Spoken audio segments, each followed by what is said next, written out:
Hello everyone, আমি অম্বিকা। তোমরা সবাই কেমন আছো? আশা করি তোমরা সবাই খুব ভালো আছো।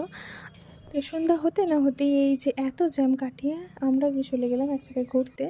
তো এখানে আসি আমরা, কিন্তু এই চপটা কোনো দিনই খাওয়া হয় না। এটা আমার ফার্স্ট টাইম ও ট্রাই করালো।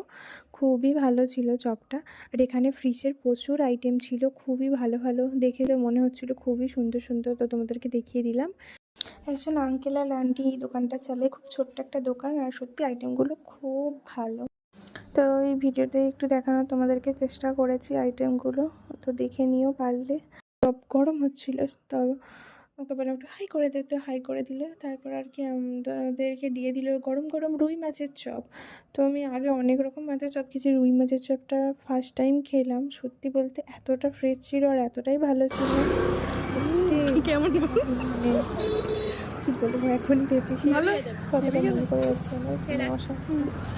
গ্যাসটা কখন জ্বালবি? তারপর আর কি কালকে আমার কল বন্ধু পরশু আমাকে জ্বালবি চোট না? করে বাড়ি নিয়ে এলো। দুজন মিলে একটু হাসাহাসি করে আমার জন্য কফি করছিল, আমি বসে বসে দেখছিলাম।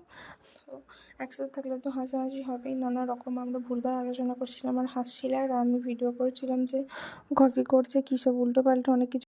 তো বন্ধুর সাথে আমার সেভাবে দেখা হয় না, হয়তো 3 মাসে একবার 4 মাসে একবার এরকম দেখা হয়। গল্প হলো, ফাইনালি উনি আমাকে কফি ধরিয়ে দিলেন। তো থ্যাংকস ফর ওয়াচিং, দেখা হচ্ছে নেক্সট কোনো ব্লগে। বাই।